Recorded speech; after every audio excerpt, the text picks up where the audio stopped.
The 638th edition of the MMA Gambling Podcast on the Sports Gambling Podcast Network is brought to you by Underdog Fantasy. Sign up with promo code MMA SGPN to score up to $1,000 in bonus cash.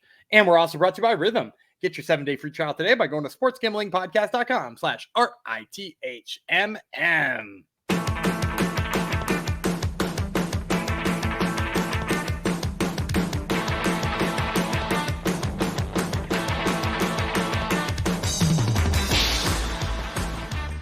Howdy ho, Degenerinos. Welcome to episode 638 of the MMA Gambling Podcast, the Sports Gambling Podcast Network, dedicated to my little baby boy who turns 14 in a few hours. Or if you're watching this or listening on Monday, he already is 14. Thanks for coming to the show. We warned you we'd be back right away, and here we are, back again. But it's one of our favorite episodes because it's the best time of the year. It's Dana White Contender Series time of the year. Actually, I haven't been around. I did do the first episode, but I haven't been around for the results. So maybe it's not our favorite time of the year. I'm going to have to talk with our Dana White Contender Series expert here, Mr. Gummy Vreeland. Maybe he can give us a little recap of the first 2 weeks and get us prepped for week 3. I, of course, am Jeff Chalks Fox, back from vacation. And let's bring in our man, Gumby Vreeland. Hello, our man. So it's been really chalky, top to bottom on this season. I think favorites are 9-1 so far. Must be fun. Which is kind of not fun. Last week we went 4-1. We took just one swing on an underdog who he didn't look great, but he didn't look bad. It was more of a fade of Cortavius Romeus than it was a play on Michael Imperato. So I went 4-1 last week, with that being the lone problem. Also, how old is Michael Imperato? Great question. I've gotten it a few times. He did get signed to the UFC 10 years ago and then was released for some hate speech back when they used very un-Canadian of him. Very un-Canadian. Yeah, very unlike the UFC for letting him go for that too. Yeah, so. exactly. But yeah, so things were different back then, to be fair. Yeah, when they had the code of conduct and Yes. actually enforced it. Yes, Yeah, but now they're so we went 4-1 last week because it was so chalky. I think it was like a 0.8 unit victory on a 4-1 night. So not terribly fun. A couple of fun-ish prospects came off of it that Andreas Gustafsson is going to be a lot of fun to watch. So looking forward to that. And we got to see the sad denial. Some people in the Discord didn't think it was so sad, but the sad denial of Therese Finney, who did not get a horrible again. That was last week was not good, except for my hometown boy getting his head smashed in the main event. The rest of the fights, rest of the fights were kind of Well, I will say too about the Finney one. I actually just heard him on another podcast point out that he had been signed to be on this last season of The Ultimate Fighter that Ryan Loder just won.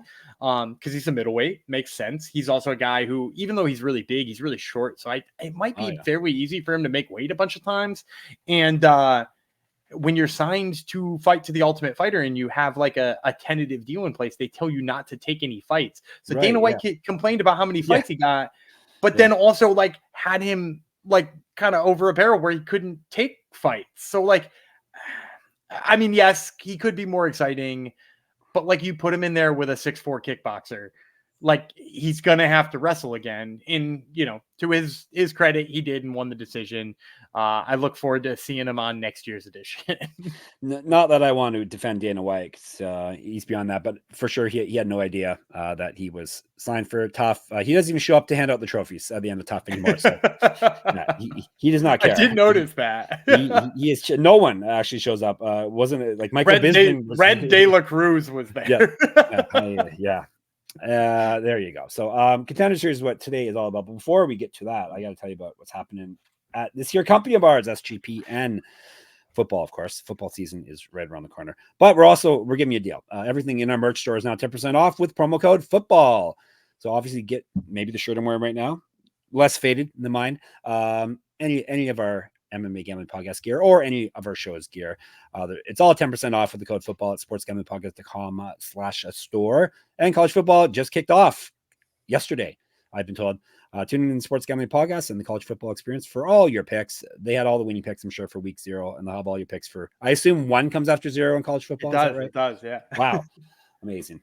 So check out those shows, YouTube and anywhere you catch your pods. And we're on to week 3 now. So who is your favorite prospect that has been signed thus far? Can you rate them? Probably Gustafsson. Yeah. I mean, like he's first of all, like a Swedish Greco-Roman champion. Mhm. So he's got wrestling, but then the way he just like does damage in like short range, I think makes him really intriguing to watch.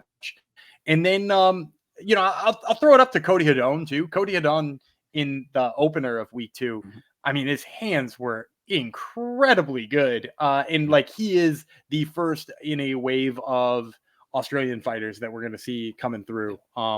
Each one of them very exciting. Of course, the hater of all things that comes out of Kitchener, Ontario, is going to pick the guy who smashed the guy from Kitchener in the main event. So I get it. And of course, Dana didn't like his game plan because it was boring, right? Until he started smashing. Well, in to his defense, I'm going to defend Dana White on this one. When somebody's laying on somebody against the cage, rarely are they doing the amount of damage that Andreas Gustafsson does. Like, I don't know if you saw it. Pitlick has, I think he said he had 4 facial fractures following that fight. He has fractures in 4 different parts of his face. That doesn't sound like it would feel very good. No, and he was hitting to the body too, which is the crazy. Like, it's not like he was just focused on the head. So, like, Gustafsson does damage in confined range much better than a lot of people do. Yep. There you go. Boy, both of us just defending Dana White. Shills. Wow. This is what we're gonna start getting preferential treatment. Like, I guess we're not pretty enough though, right? We're not female, and no, he gives preferential treatment to the guys. Oh yeah, the Nelk boys, whoever they are. Whatever. You still don't know, right? I think they're Canadian. Really, I know that much. Nobody has really explained to me what a Nelk boy is, except for who almost explained it. Oh, Isaac Dolgarian kind of explained it to me one time because he was the one who was supposed to get the Nelk boy contract, but it also involved him like contract. It also involved him like getting rid of his manager, which he was not willing to do or able to do at the time. Yeah. The Nelk boy contract is the title of the episode, unless something funnier happens. All I know is I think they're Canadian and they do something on the internet, and Dana gives them bigger bonuses than he gives any of his actual fighters or employees. That's all I know. So. Anyhow, let's move on to the man himself. Not a Nelk boy contract. Not an Nelk boy contract episode. How is our friend Yanni been doing? I'm sorry, this is a lot of recap, but I haven't been like 50-50. Okay, he's like right on the line. Yeah. And it's Crunch that crunches those numbers for us. Crunch is crunching. Good job, Crunch. Big up to you. All right. Doing God's work. Dan, doing Jong's work, actually. Jong's doing the screen grabs, right? Right. And yes, so it's a team effort in the Discord, sportsgamblingpodcast.com/Discord.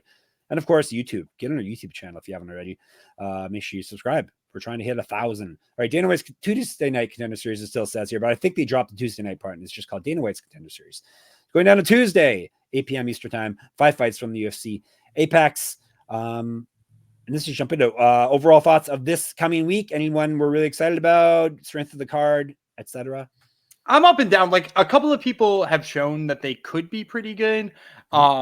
And like this could be a moment that like really clinches it for me, but nobody who I think is a slam dunk on this one. Yeah. And we have talked about some of these people too. I recognize some of the names. I recognize some of the nicknames as well. So let's jump into the opener. A flyweight. It's always fire when you open with a flyweight. They did that the first week, and that was a fun fight. And hopefully this week will be as well. We got Jack Duffy, United States versus Nick Piccininni. Is that right? Piccininni. Piccininni. Do I have to do that thing with my hand? Yeah. Piccininni.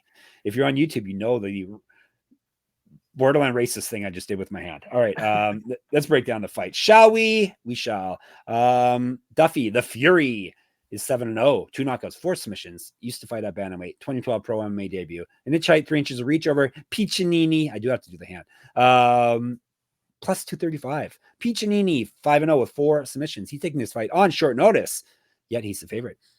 He's gone 2-0 in Fury fighting, so he's fought in the promotion we have covered before, a fairly good promotion at that.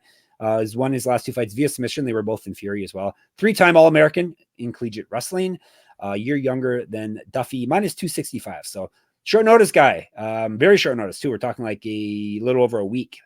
He's actually right about a week, right? Exactly a week. He's been slotted in here. Is he worthy of the big number attached to him here?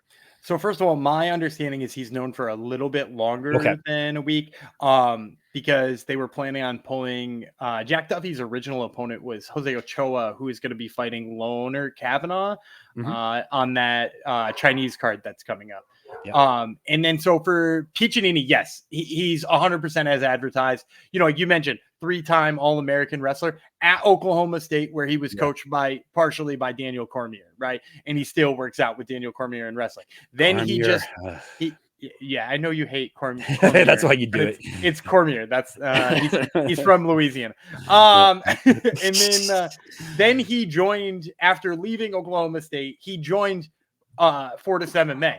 And Fortis has been doing a great job at utilizing all of his wrestling skills and then also rounding out his striking, because in the last couple of fights, the 2 that took place in Fury, it's really seemed like his striking has come a long way. He's got a lead left hook that he throws with pretty good accuracy and a decent amount of power.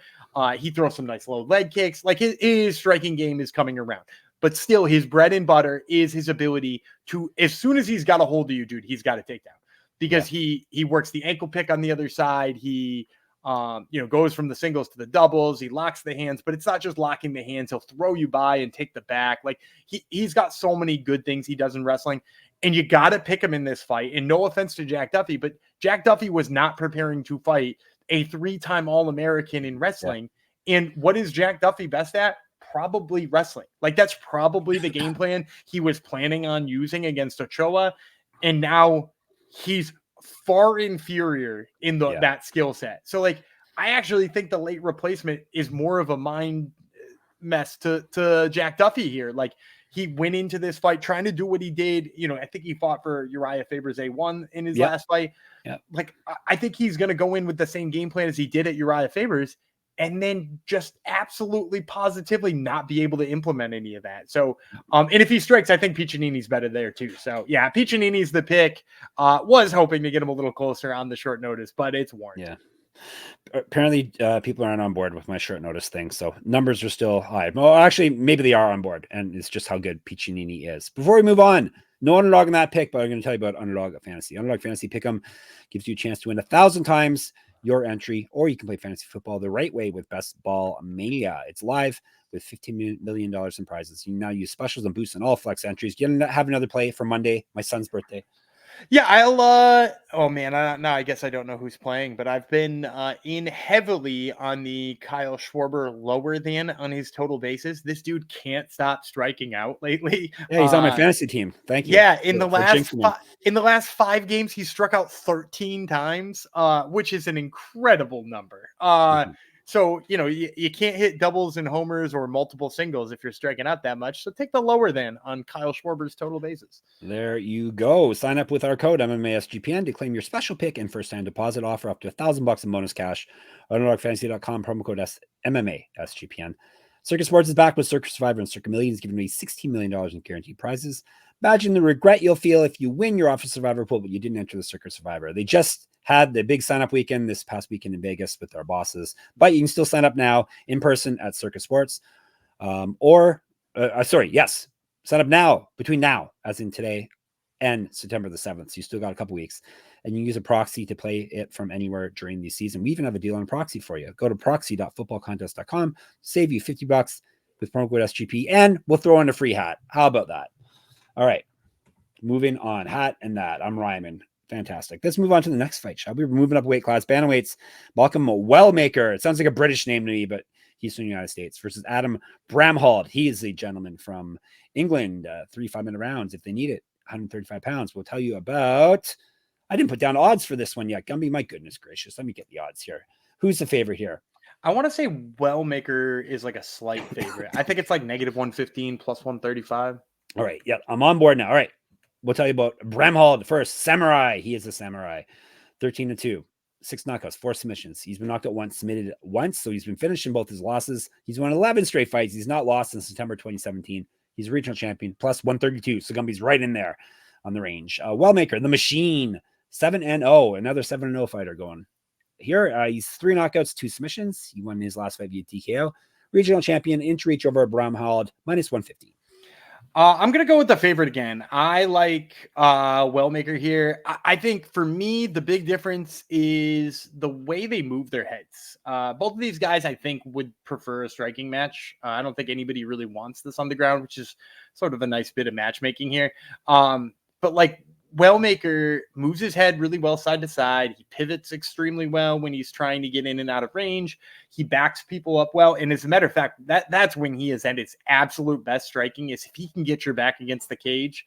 His ability to pick you apart from there is exceptional. I especially like, he'll go to the head with like a couple 1-2s, and then when you're covering up, he digs to the body with hooks, like a little shovel hook kind of action to the body. Real nice stuff. So yeah, I do like him in this fight. I think the fact that he moves like that makes him an easy person to pick over Adam Bramhald, and mostly just because Bramhald is a guy who doesn't do all those things. He keeps his head on the center line. He's kind of like lanky. I don't. What did you say the height and reach was on these two?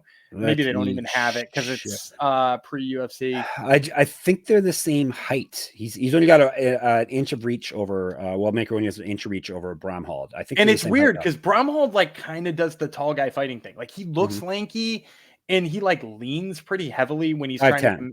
Yeah. I guess so. He's probably used to fighting guys smaller, which is maybe another issue here, is that like he kind of has some tall guy tendencies and for once is going to be the same height and have less reach because he like leans when he strikes, both backwards and forwards. He does get backed up. Yeah, he does get backed up a bunch and eats a lot of leg kicks. So like, I think for all those reasons, I was kind of surprised Wellmaker wasn't a bigger favorite.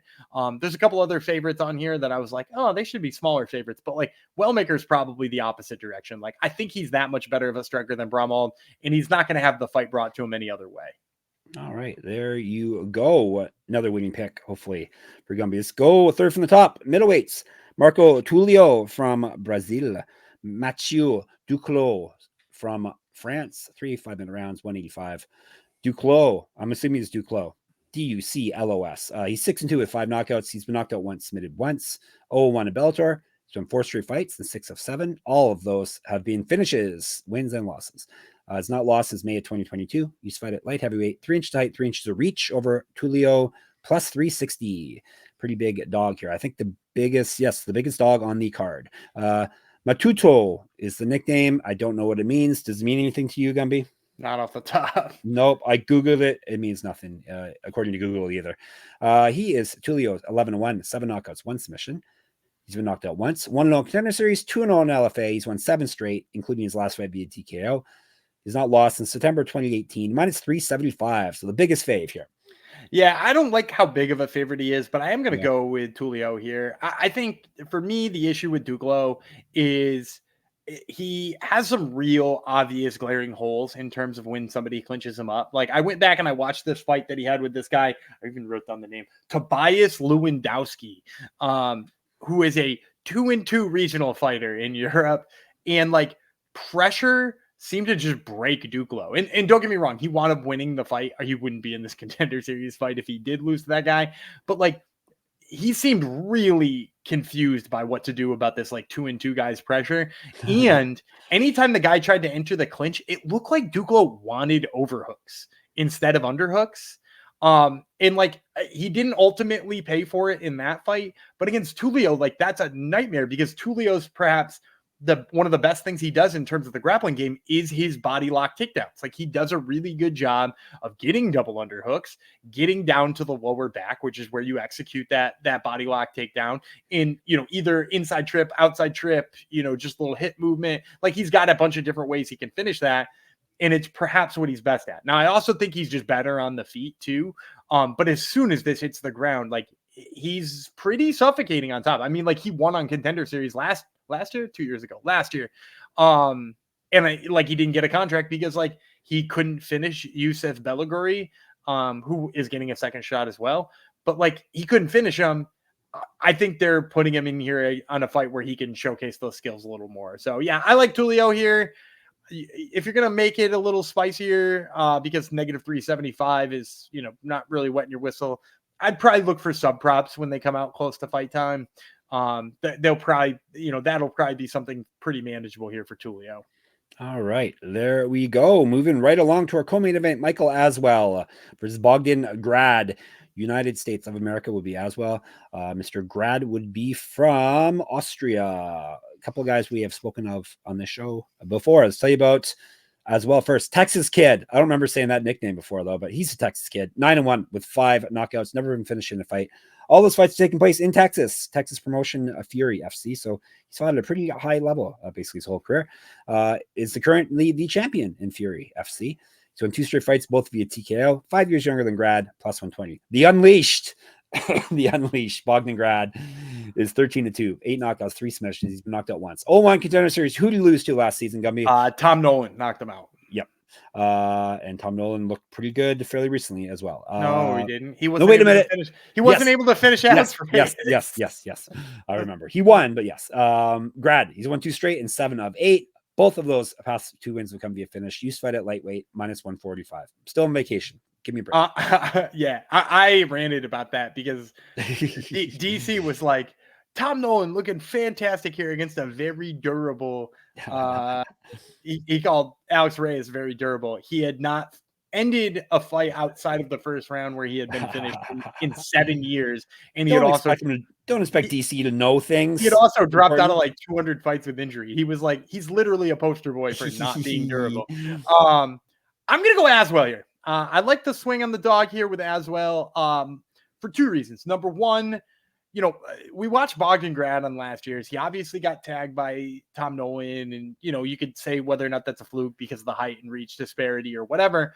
But like, if you watch I think he's fought 2 or 3 times since being on Contender Series. He didn't do what Therese Finney did, but he went back and got a whole bunch of, extra fights. I don't think he fixed any of that. Like, if you watch any of the fights, his chin's still kind of up in the air. He sort of backs up in a straight line. He doesn't really get his head off the center line enough. Like, and then he fought guys who like kind of wanted to wrestle him a ton or were far inferior boxers to him. So like, he just dealt with it and it didn't cost him again. But now he's in there with another guy who it could catch him with. Michael Aswell, for those of you who don't know, was one of Saul Solis's like pet projects in terms of his MMA career. The legendary Texas coach Saul Solis, who unfortunately passed away. Before he did, he like saw Michael Aswell in an MMA gym and he was like, this dude has got it. He's got all of the right skills to be an incredible boxer. And then like, to Aswell's credit, he immediately started putting those together in a way that is really good for MMA. He also fights out of a very low stance. Like, he's like almost crouched down, which I think could help him should Grad get like frustrated and try to go to the grappling. He doesn't a lot, but sometimes Grad uses his grappling. And I think Aswell's like low stance can kind of help him there. But I think in terms of like the sharpness of the striking, Aswell's going to be a touch faster. Aswell's going to be a touch more technical, and Aswell's chin isn't hanging in the air begging to be knocked out. So with all of those things being said, I'll take the dog here. I'll take Michael Aswell. I would have made the same pick, and I had a feeling you were going to. So excellent. I still know my Gumby. All right, before we move on to the main event of the evening, let me tell you about Rhythm. Have you ever wanted to create your own sports betting model for football? Do you even know what a sports betting model is? SGPN's proud partner, Rhythm, is the #1 AI-powered sports betting platform that helps provide bettors of all levels the ability to build custom predictive betting models in seconds and get predictions for betting on money lines, spreads, totals, and props. Build your own model, copy one of the top performing models from the leaderboard, or press build a model for me, and Rhythm gives you predictions for every game and player prop. It also has a myriad, I think I prefer to say myriad of stats, research, and trend analysis to give you even more betting insights. You can simplify your betting process for college football as it just kicked off. You can also use Rhythm for golf, WNBA. People have been killing it with Rhythm all summer with those. You basically build your model on anything. Just check it out. They will help you with your college football picks or any other sport for that matter. Claim your 7-day free trial today by going to sportsgamblingpodcast.com/rhythm. That's sportsgamblingpodcast.com/RTHMM. And of course, Game Time. We are still with Game Time. They are still with us, Game Time, and they are also with Major League Baseball. They are an authorized ticket marketplace of MLB, which makes getting tickets even faster and easier. Prices on the Game Time app actually go down the closer it gets to the first pitch. With killer last-minute deals, all in prices of use from receipt, and the lowest price guarantee. Game Time takes guesswork out of buying MLB tickets. Not just MLB, concerts, other sports, MMA, the rest. Check it all out. Last minute deals, game time ticket coverage, lowest price guaranteed. All that you can check out at their website, of course, or the app. Take the guesswork out of buying tickets with Game Time. Download the Game Time app, create an account, and use our code SGPN for $20 off your first purchase. Terms apply. Again, create an account and redeem our code SGPN for $20 off. Download the Game Time app today. Last minute tickets, lowest price guaranteed. All right, main event time is a middleweight fight because the UFC can't resist putting middleweights in main events in the Apex. Andrey Pulyaev from Russia, Liam Anderson, another British name, but he is from United States of America. 3 5-minute rounds, and I'm going to tell you about Pulyaev first. EV, his name ends in. He's 8-2, 5 knockouts, 2 submissions. He's been knocked out once. He's won 4 straight and 5 of 6. All of those have come via finish, even the loss. 2 years younger than Anderson, an inch taller, 3 inches of reach over him, plus 144. White Widow Anderson, 6-2, 2 knockouts, 4 submissions. So he's finished everyone. He has been knocked out once. He owes his rounds. He's won 4 straight. He's not lost since July of 2021. He went 3-0 in LFA, so very high level of competition. Minus 150. I think he's up from your way too. Really? Despite being an American, I think really he lives closer to you than probably all of our listeners. Fighting out of Rochester, New York. So Rochester's close to me, but is that what you mean? Or you mean he's across the border? Yeah, I mean, that's pretty close. Yeah, close enough. So this one's weird for me. There are so many things I don't like about Pulyaev. I really don't like how tentative he is on the feet sometimes. He seems to give up underhooks too easy in the clinch. But he does have really good takedown defense. And really all I think he needs in this fight is like adequate takedown defense. Because no offense to Liam Anderson. Liam Anderson's kind of a one-trick pony. He is jiu-jitsu, and really not much else. Like it's really easy to tag him on the feet. He seems kind of slow, but his jiu-jitsu is so sharp. I've been at a couple of his fights before, and like he doesn't look super comfortable on the feet, and then as soon as it's on the ground, he's got it locked up. And with Pulyaev, as you mentioned, he's got a nice reach advantage. He's got a little bit of height advantage. He fights kind of long and lanky. He pumps out a jab. He throws big, long straights to keep you at bay. He throws little flick kicks. He likes the spinning stuff once in a while. He'll throw like a spinning back kick. But like, if he can keep that range and sort of stuff anytime Liam Anderson gets on the inside, I think he's going to be a way better striker in this fight. And I wanted to like Liam Anderson. He's like a 10th Planet Jiu-Jitsu guy. I've even like gone up and trained out of that gym a couple of times in Rochester. Like, I love that place. I love Chris Herzog, who's his coach. But I just like, if that Jiu-Jitsu doesn't get going, he loses this fight. I think he loses it 10 times out of 10. And I just don't think he's going to get enough of it going. So to see dog money on the Pulyaev side with like a clear path to victory, I think I gotta lean that way. All right, he's being sucked in by the EV at the end of the name, but except for he's not the wrestler. Is the funny part. Exactly. All right, let's recap and get out of here. Pulyaev as well. So he's ending with 2 dogs for us. You guys love when he goes for his dogs, but usually he wins usually with them. Tulio, Wellmaker, and Piccininni, right? Piccininni, yes. All right. That is all we got for you now. We're going to take a day off and we're going to hit you up on Tuesday with UFL, which actually newer promotion. We've covered them before, but a lot of former UFC guys seem to be heading that way. And they have an event coming up this coming weekend with 3 guys who used to fight in the UFC. I think 3. Yeah. And then some Contender Series folk too. Yep. So a lot of names you may know. So that's for a Tuesday. In the meantime, Discord, sportsgamblingpodcast.com/Discord. Make sure you subscribe to our YouTube. Once again, thank you everyone who has. Twitter, SGPN MMA. He's Gumby Vreeland. I'm Jeff Fox, writer. You can get in my Substack. I run weekly UFC pick'ems and I write a lot of articles. That's would be moneymma.substack.com. He's got Turtle MMA podcast. Who's on it this week? Do we know? We do. We're talking with the mindless Hulk, Dylan Budka, as well as a guy we just talked about, Malcolm Wellmaker. There you go. So check it all out. And what else can you do? The main mothership is sportsgamblingpodcast.com, sportsgamblingpodcast.com/store. So you can dress like a cool guy, sportsgamblingpodcast.com/Patreon to get some bonus content from us. We'll be back on Tuesday. The Unleashed, Jeff Fox, the Massachusetts kid, Gumby Vreeland. We'll talk to you then.